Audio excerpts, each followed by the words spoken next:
Hello, good morning, all of you. I am Tasvir Singh, Extension Lecturer in Geography, GCW, बारडा Charkhi Dadri. प्रिय छात्रों व छात्राओं, आज हम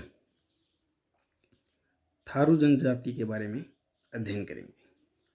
आज का जो हमारा टॉपिक रहेगा थारू जनजाति। थारू जनजाति कहाँ पाई जाती है, इसके शारीरिक लक्षण क्या हैं, इसका निवास क्षेत्र कौन सा है, ये क्या व्यवसाय करते हैं, कौन सी भाषा बोलते हैं और ये अपने भोजन के अंदर कौन से खाद्य पदार्थों का प्रयोग करते हैं तथा इनका सांस्कृतिक परिवेश कैसा है, यानी कि ये किस प्रकार के वस्त्र व आभूषण व इनकी रीति रिवाज कैसी पाई जाती है। तो थारू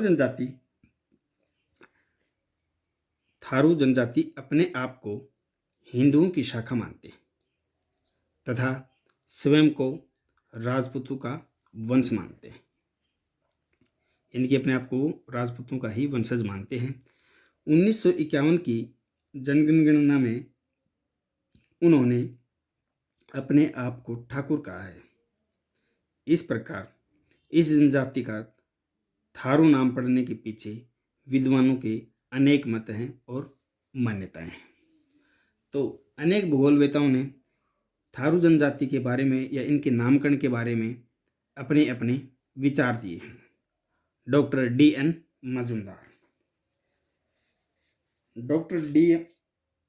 मजुमदार के अनुसार ये लोग जादूगरी में काफ़ी निपुण थे। उनका यह ज्ञान अर्थवेद के मंत्रों पर आधारित था। अर्थवेद के ज्ञाता होने के कारण लोग इन्होंने अथरू और बाद में इनको थारू कहने लग गए थे। तो इस प्रकार से अर्थवेद से ज्ञान होने के कारण लोग इनको अथरू, बाद में इनको थारू के नाम, जनजाति के नाम से पहचानने लगे। अवध गिटियर के अनुसार थारू शब्द का अर्थ है ठहरे हुए, अर्थात ये लोग तराई के वनों में मलेरिया मच्छरों की कठिनाई को झेलते हुए वहाँ पर डटे रहे, इसलिए इनको थारू कहा जाता है।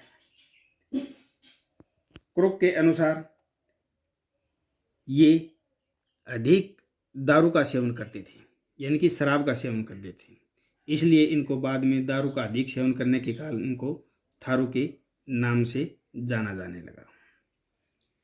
तो इस प्रकार से भिन्न भिन्न भूगोलवेताओं या विद्वानों ने इस थारू को इनका नामकरण का किया, यानी कि उनके अनुसार भिन्न भिन्न यानी कि विद्वानों ने अपने अपने हिसाब से उनको थारू के नाम से पहचाना। थारू जनजाति की भौगोलिक दशाएं, यानी कि थारू जनजाति के जो लोग जो हैं वो जहाँ पर रहते हैं वहाँ का परिवेश किस प्रकार का है। जिस क्षेत्र के अंदर ये रहते हैं वहाँ पर ऊंचा तापमान यानी कि उष्ण क्षेत्र पाया जाता है। लगभग औसत तापमान 35 डिग्री सेल्सियस के आसपास, सर्दियों में 15 डिग्री सेल्सियस के आसपास और वर्षा 125 से 150 सेंटीमीटर के आसपास पाई जाती है। हर वर्ष इन क्षेत्र के अंदर बाढ़ के कारण यहाँ पर कृषि भूमि बहुत ही नूतन व जलोढ़ की परत बिछ जाती है। यहाँ बलुई मिट्टी, दोमट मिट्टी का विस्तार पाया जाता है। यहाँ पर अनेक प्रकार के वृक्ष पाए जाते हैं। सवाना के जैसे प्राकृतिक कठोर व लंबी घासें भी होती हैं। सेमल, साल, हल्दू, खैर, तेंदू, यानी कि इस प्रकार के अनेक प्रकार के वृक्ष यहाँ पर पाए जाते हैं। शारीरिक लक्षण, इस जनजाति के शारीरिक लक्षण क्या है। थारू जनजाति द्रविड़ प्रजाति से संबंधित है, जो कभी दक्षिण भारत से चलकर तराई क्षेत्र में नेपाल की सीमा के साथ आकर के बस गए थे। कई शताब्दियों के बीतने के पश्चात वो इसी क्षेत्र में वैवाहिक संबंध इन नेपालियों के दक्षिण क्षेत्रों में रह रहे हैं, यानी कि उनके साथ वैवाहिक संबंध स्थापित हो गई थी।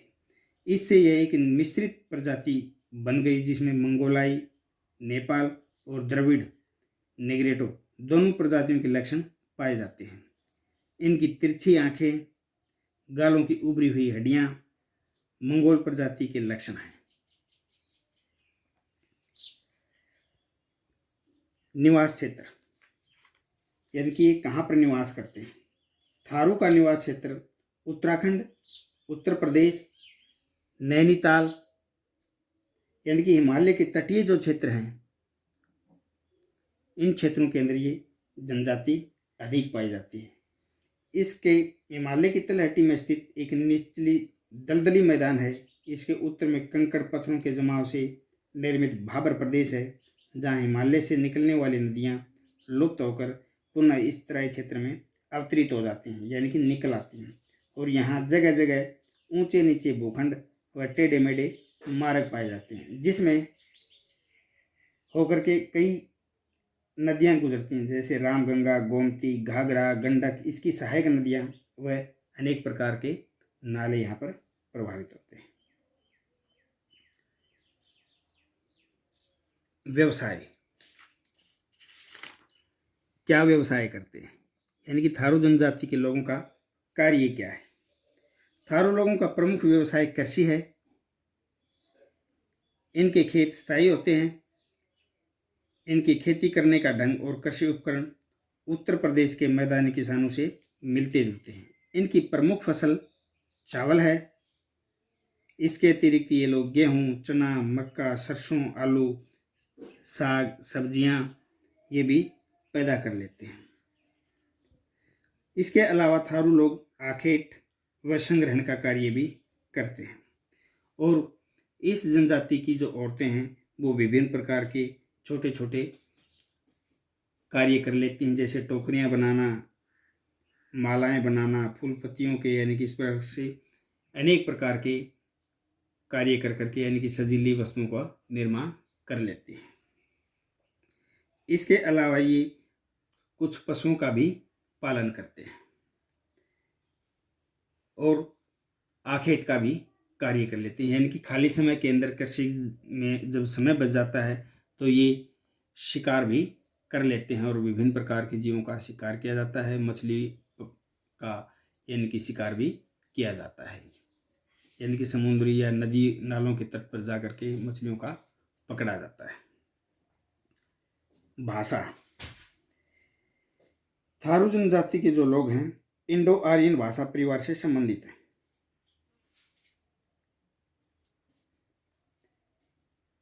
विकसित समाज के संपर्क में आने से ये लोग अनेक प्रकार की भाषाएं बोलने लग गए। थारू, पूर्वी मैथिली, भोजपुरी, अवधी, हिंदी, पहाड़ी और अन्य भाषाओं का प्रयोग कर लेते हैं। भोजन, थारू जनजाति के लोग अपने भोजन के अंदर कौन कौन से खाद्य पदार्थों का प्रयोग करते हैं, तो उनमें मुख्य रूप से इनका जो खाद्य पदार्थ जो है चावल है। उसके अलावा ये मांस के भी शौक होते हैं, यानी कि शौकीन होते हैं। भैंस का दूध, दही और भोजन इनका मुख्य भोजन का अंग माना जाता है। इनके भोजन में दिन में 3 बार करते हैं। सुबह जो करते हैं उसको कलेवा, दोपहर में मिंगी व रात को बेरी कहते हैं। आभूषण, ये विभिन्न प्रकार के वस्त्र व आभूषणों का प्रयोग करते हैं। थोड़ी देर हो जाए फिर आ जाइए।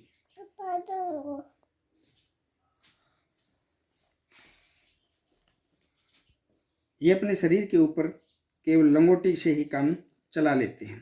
थारू पुरुष अब तंग मोहरी व पजामा, धोती, कुर्ता, पतलून व कमीज पहन लेते हैं और सिर पर ये टोपी पहनते हैं।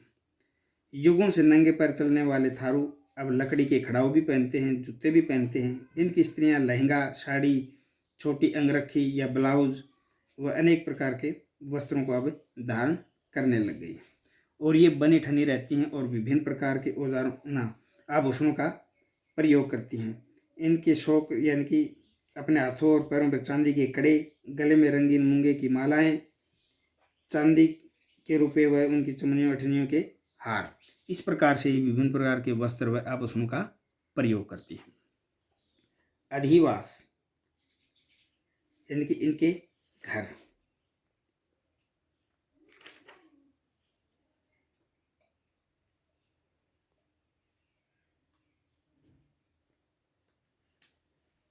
थारू बस्ती छोटे छोटे पूर्वों के रूप में होती हैं, जिनमें 20 से 30 घर होते हैं।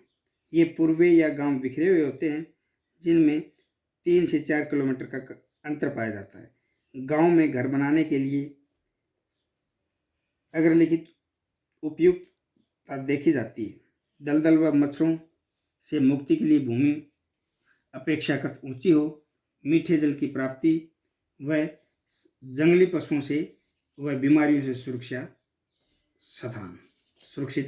स्थान, भूमि उपजाऊ हो। गांव में एक चबूतरे पर ग्रामीण देवी का प्रतिमा का कोई एक चिन्ह रखा जाता है। कई बार जंगली हाथियों के उपद्रव और प्रेत आत्माओं के कहर से छुटकारा पाने के लिए वे अपने पुराने गांव को छोड़ करके नया गांव बसा लेते हैं। सामाजिक संगठन। इनका जो सामाजिक जो संगठन है, उसमें अनेक प्रकार की प्रार्थनाएं प्रचलित हैं। यानी कि थारू समाज एक क्षत्रियगण, उच्च व निम्न 2 वर्गों के अंदर बटा हुआ है। इसमें स्त्री का स्थान, थारू समाज यानी कि स्त्री प्रधान होता है। स्त्रियों को इस धर्म के अंदर या इस जनजाति के अंदर यानी कि सर्वोच्च स्थान प्राप्त होता है। वो अपने आप को रानी कहती हैं और पुरुष उनके अधीन होते हैं। उनका मानना है कि वो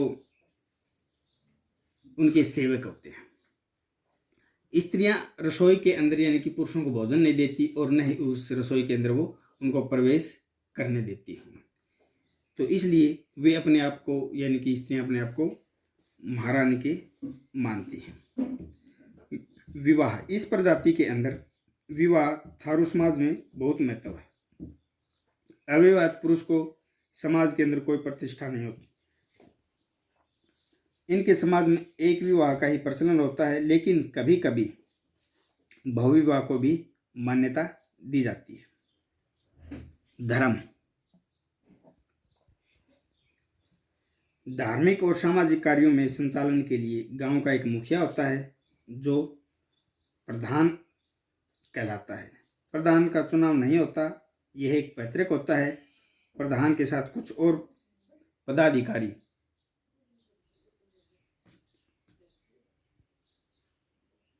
भी होते हैं, जो ग्रामीणों से लगान वसूलते हैं, वह आवश्यक कार्य संपन्न करते हैं।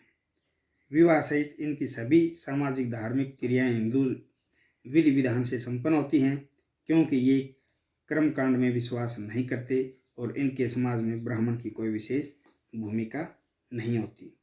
थारू सीधे साधे, ईमानदार और शांत स्वभाव के लोग होते हैं। ये चोरी चकारी, ठगी, धोखा तथा अन्य अपराधों से काफ़ी दूर रहते हैं। इस प्रकार से थारू जनजाति के जो लोग हैं बहुत ही सिंपल और वह सीधे पाए जाते हैं। धन्यवाद।